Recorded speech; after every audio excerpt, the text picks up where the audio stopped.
Assalamualaikum warahmatullahi wabarakatuh. Saudara-saudara yang saya hormati, kemarin kita sudah membahas mengenai capaian pembelajaran yang perlu diraih atau diwujudkan pada saat mahasiswa belajar di kelas atau belajar di kampus. Nah, kali ini saya akan membahas dan menyampaikan beberapa hal yang berkaitan dengan strategi atau upaya yang perlu dilakukan oleh para mahasiswa ketika dia hendak mewujudkan atau mencapai 6 capaian pembelajaran yang kemarin sudah saya sampaikan. Yang pertama adalah yang disebut dengan namanya frame of referensi. Ini adalah kerangka berpikir bagi para mahasiswa supaya pikirannya, kemudian otaknya dan mindsetnya itu diisi dengan berbagai pengetahuan dan materi-materi yang berkaitan dengan perkuliahan. Nah, apa yang perlu diisi dari frame of reference ini adalah tadi itu bacaan mengenai teori-teori, mengenai konsep-konsep, mengenai hasil riset yang sudah dilakukan sebelumnya oleh para sarjana atau oleh para ahli di bidang masing-masing sesuai dengan kepakaran dan keahlian yang dimiliki. Nah, saudara-saudara, frame of reference ini pada hakikatnya dia akan membentuk pola pikir para mahasiswa dari bacaan-bacaan yang dikonsumsi atau yang yang dibacanya begitu. Ibaratkan orang minum air, belajar juga begitu. Apa yang dituangkan dari teko ke dalam gelas, itulah yang akan diminum gitu. Jadi kalau misalnya seseorang itu menuangkan air putih ke dalam gelas, maka yang akan bisa diminum itu adalah air putih. Begitu pula misalnya saat yang dituangkan itu adalah teh manis, maka teh manis itulah yang bisa dikonsumsi. Dan apa yang dikonsumsi itulah yang kemudian membentuk pola pikir para mahasiswa pada saat dia belajar. Nah, frame of reference ini, saudara-saudara, itu sekali lagi sama seperti menyirami tanaman yang sedang tumbuh begitu. Kalau dia rutin ditanami, maka proses mekar dan tumbuhnya tanaman itu juga akan cepat.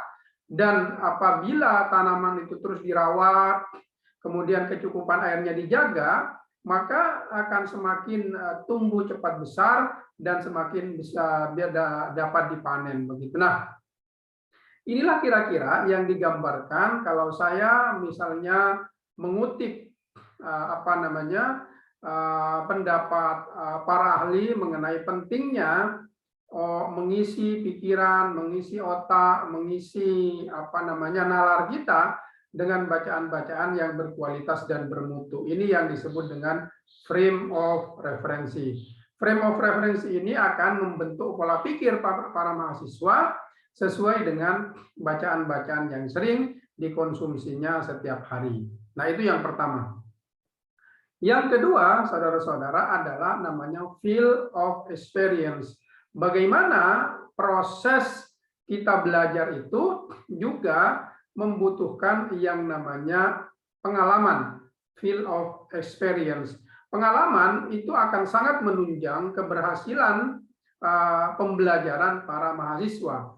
Karena ketika hanya pikirannya saja yang diisi dengan teori-teori, konsep-konsep dan hasil penelitian, maka apa yang terisi itu otomatis hanya faktor kognitifnya saja.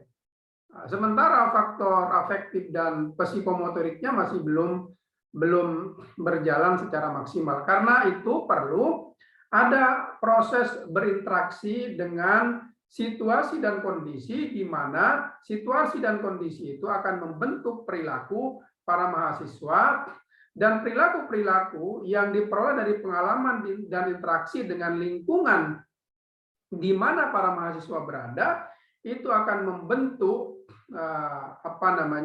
sikap yang akan yang akan merefleksikan pikiran-pikiran yang dibacanya gitu. Jadi ada teks yang perlu dibaca dalam dalam referensi di frame of reference itu, tetapi ada konteks yang itu akan diperoleh pada saat para mahasiswa berinteraksi dan berpengalaman dalam kehidupan sehari-hari. Nah, interaksi itu tidak semata-mata misalnya dengan teman-teman sekelas, tapi bisa interaksi itu dengan dunia yang beragam dan sangat luas. Bisa berada di keluarga, interaksinya bisa di lingkungan RT, bisa di lingkungan desa, bisa di lingkungan kecamatan, bisa di lingkungan kabupaten, bahkan level negara, dan interaksi dari berpengalaman pada level global. Terlebih lagi pada era saat ini, era 4.0 ini memungkinkan para mahasiswa untuk berinteraksi dengan berbagai kalangan dan segmen yang ada di berbagai belahan dunia, tidak hanya di Indonesia. Karena itu, penting kiranya bagi para mahasiswa untuk mengikuti kegiatan-kegiatan yang bersifat ilmiah, seperti misalnya call paper, konferensi, kemudian seminar, baik yang dilaksanakan secara daring maupun luring. Selain itu akan mengasah kemampuan berpikir dan berdialog, mengemukakan gagasan-gagasan berkaitan dengan materi keilmuan yang telah dipelajari pada tahapan frame of referensi.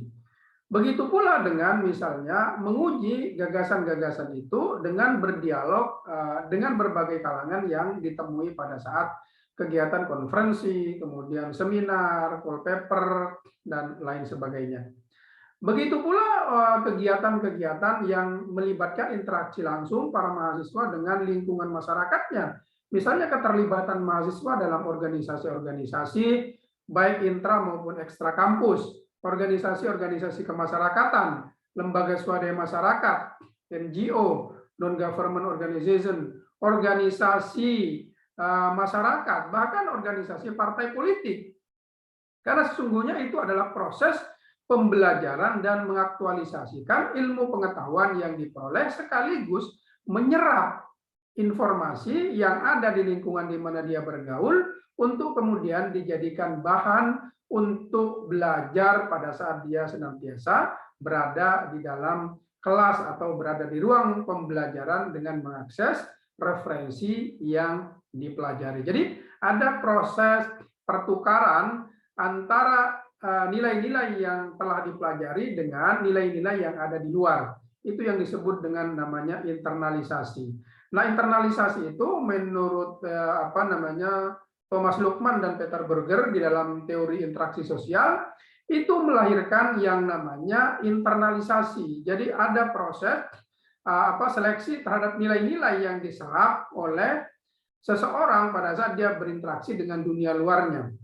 Kemudian ada juga proses yang namanya eksternalisasi, yakni mengeluarkan atau merefleksikan nilai-nilai yang dianut oleh individu atau oleh orang pada saat dia berinteraksi dengan orang lain.